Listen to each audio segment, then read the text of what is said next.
Hey guys, in this video we're going to go ahead and do a graph analysis question. I'm sorry, I know I haven't been posting in a while, but let's go ahead and do this one. This one was requested, and I think I've done others before too on graph analysis, so hopefully this will help you out. And I want to show you guys it's not hard.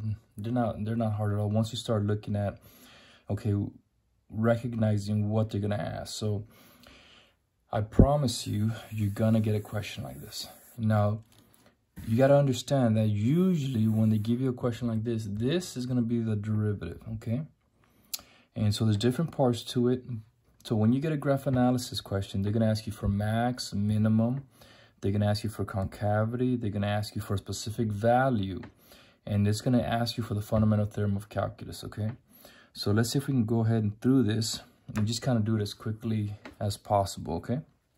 So it says the function f is defined on the closed interval between -2 and 8 and satisfies f of 2 equals 1.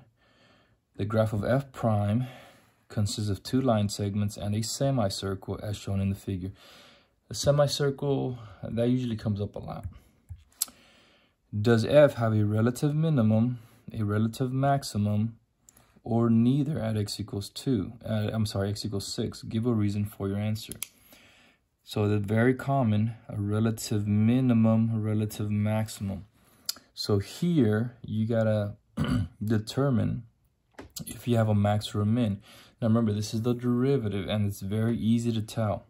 So here, all right, above here, these are slopes. All of these are positive slopes. And then here, these are negative slopes because they're below. So right here, you got positive slopes, you got negative slopes. So you go from what I call más to menos. Right here at x equals -1, you're going to have a max, okay? And then right here, you have negatives, okay, negative slopes because they're below the x-axis. Okay, and then over here, you're going to have positive slopes, okay? All right, so you have negative slopes, okay? So they're going down, and then these are positive slopes, that means they're going up. So right here, you're going to have a min, okay?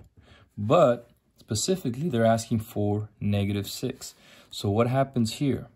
Well, it doesn't cross the x-axis, does it? So it's going to be neither. Okay, so f does not have a max, or min at x equals 6 because f prime, okay, does not cross the x-axis. Okay. Or you can say does not change sign. Because f prime, see, all of these are positive slopes. Okay, even though, yeah, it's going down, right? You can see, but all of these, because they're above the x-axis, these are positive slopes. All of these are positive, okay? And I don't know specifically how they want you to word it, but this should be enough. F does not have a max or min at x equals 6 because f prime does not cross the x-axis. You can also say, or you can say f prime does not change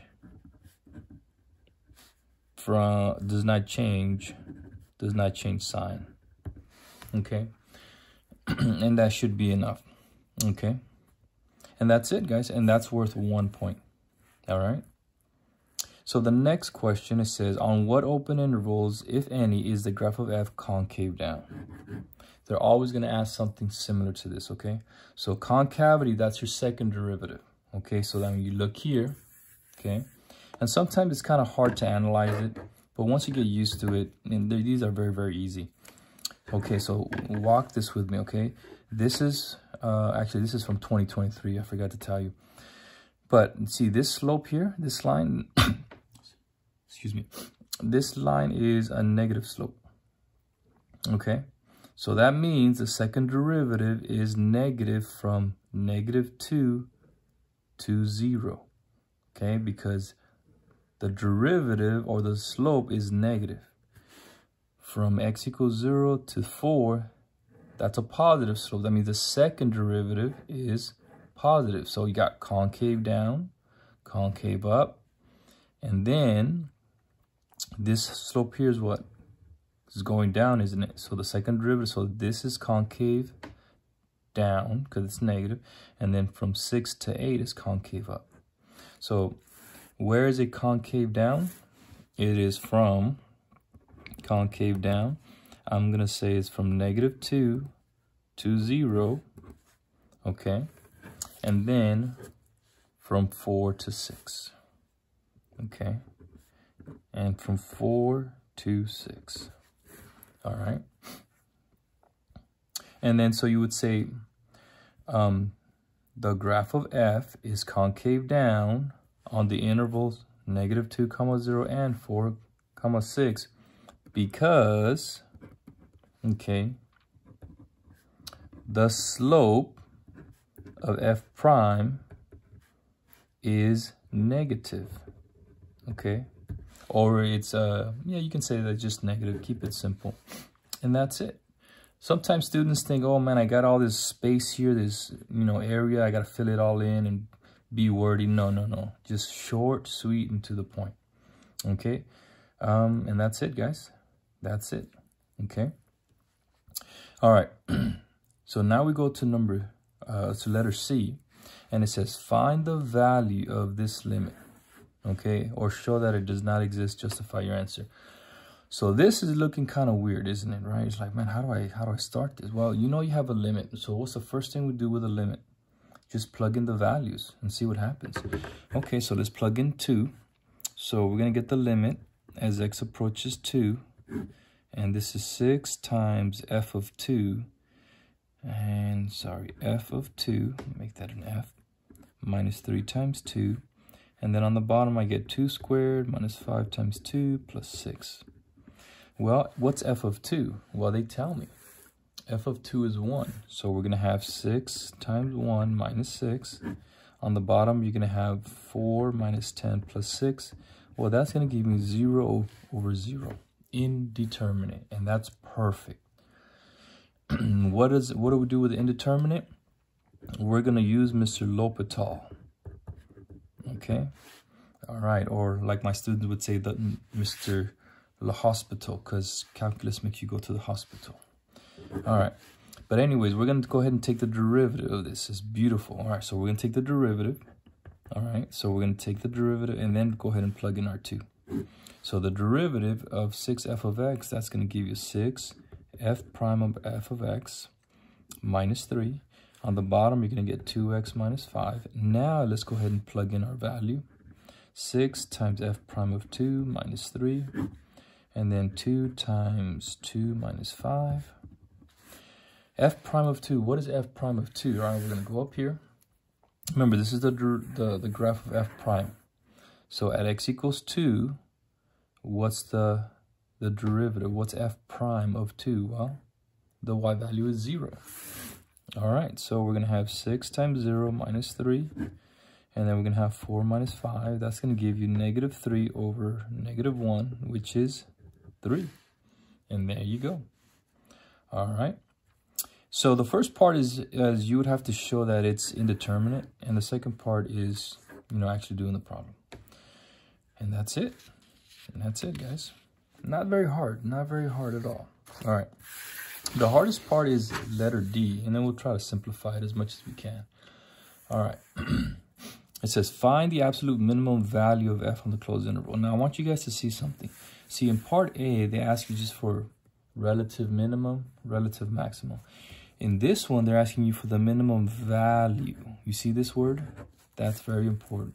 So we're going to have to find the critical points, and we're also going to need to find the y values at the endpoints. Okay? So this is very important. It happens a lot.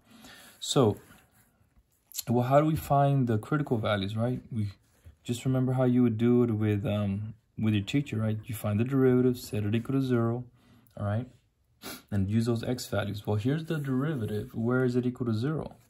-1, +2, and 6. Okay, so our candidates, all right, we're going to check. R is going to be x equals -1, x equals +2, and x equals +6. And we also have to find -2 and -8. Okay, -2, and +8. Okay, all right, and this is where we have to use the fundamental theorem of calculus. All right, so let's go ahead and do this. So we'll start off with -2. All right, so let's see here. And let's do x, and this is f of x, and x equals, we'll go ahead and put -2, and then -1, +2, 6, and then 8. Okay, all right, so what is f of -2? Well, they don't give me anything, right? They just give me a graph and they give me this. All right, but I want you to see something. They give you your initial condition. We're going to go ahead and use that. Now, remember the fundamental theorem of calculus. The integral from a to b of f of x dx is equal to capital F of b minus capital F of a, right? All right, so what are they asking us for? They're asking us for -2. All right, so what do? Well, we're going to go from -2, all right, because that's what we need. That's what they're asking. That's what they're asking us for. But to what? Well, we're going to use our initial condition. 2. So we're going to use f of x dx. And if I do the fundamental theorem, I'm going to get f of 2 minus f of -2. And then I'm going to rearrange this so that I can solve for f of -2. So this guy, let's see. I think I'm just going to go ahead and switch these guys. So this guy, I'm going to bring it to the left. This guy, I'm going to bring it to the right. So f of -2 is going to equal f of 2 minus the integral from -2 to 2 of f of x dx. Okay, you got to know how to do this. You're going to see it, I promise you. Excuse me. All right, so what's f of 2? F of 2 is 1. Now, how do I solve this? Well, you're going to use your graph. So the integral is the same as the area. So from -2 to 2, excuse me, we're going to find the area. So from -2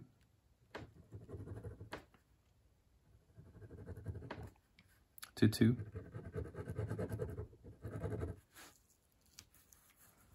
we're going to find that area. And that's going to be, these areas are going to cancel out. And this area over here, this is a triangle. So 2 times 2 is 4. Half of 4 is 2. But because it's underneath the x-axis, that's going to be negative. So we're going to get 1 plus 2, which is 3. Okay? So you're going to have -2. So the value is going to be 3. And then you're going to do the same thing for all of them. All right, what about it? -1? Same thing. -1 to 2. F of x dx. We're going to get f of 2 minus f of -1. Rearrange it. F of -1 from -1 to 2. F of 2 is 1 minus. So what's the integral from -1 to 2? Go to my graph. From -1 to 2, that's 1, 2, 3. 1, 2. So 3 times 2 is 6. Half of 6 is 3. But because it's underneath the x-axis, that's a negative. So -3. That's going to give me +4. So it's -1, +4. All right. The next one is f of 2. And f of 2, we don't have to find it because they already tell us it's 1. All right. What about f of 6 and f of 8? Same thing. Let's do f of 6. The integral. Now I'm going to go ahead and put 2 first because that's my lower limit. Put the smaller from 2 to 6, f of x dx. All right, so all we do is f of 6 minus f of 2.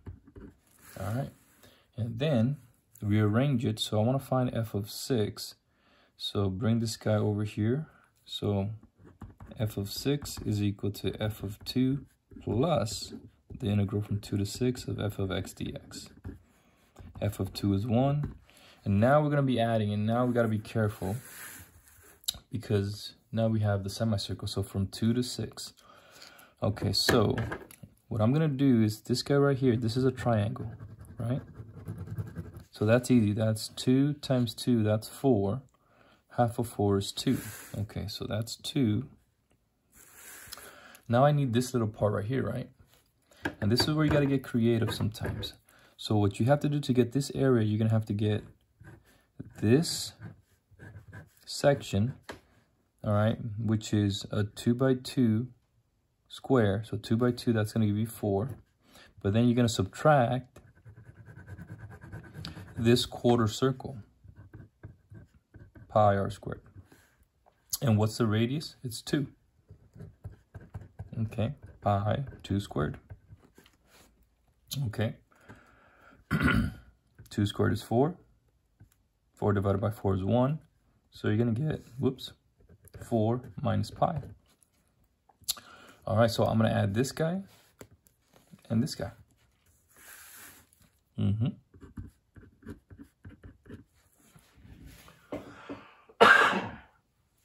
Oh, excuse me, guys. And then you have 4 plus 2 is 6, plus 1 is 7, and then 7 minus pi.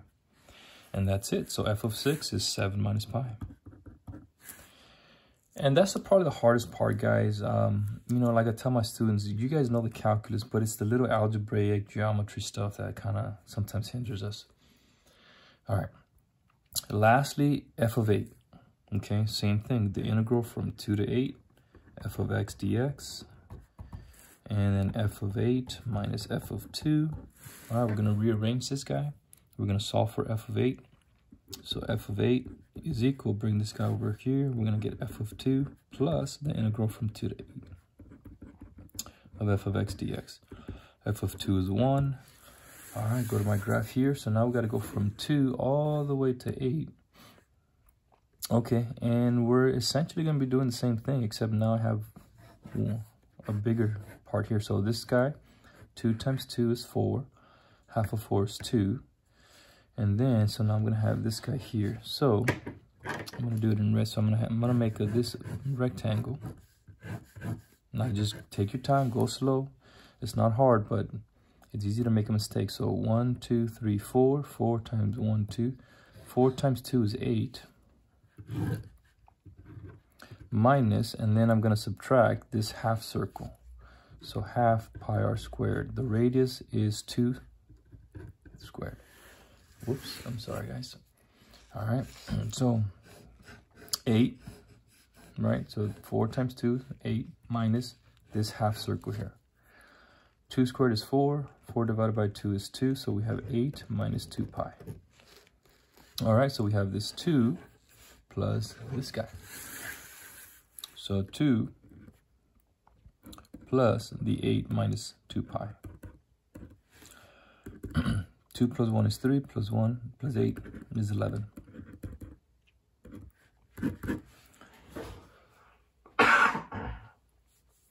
Excuse me, guys. And then you have 11 minus 2 pi.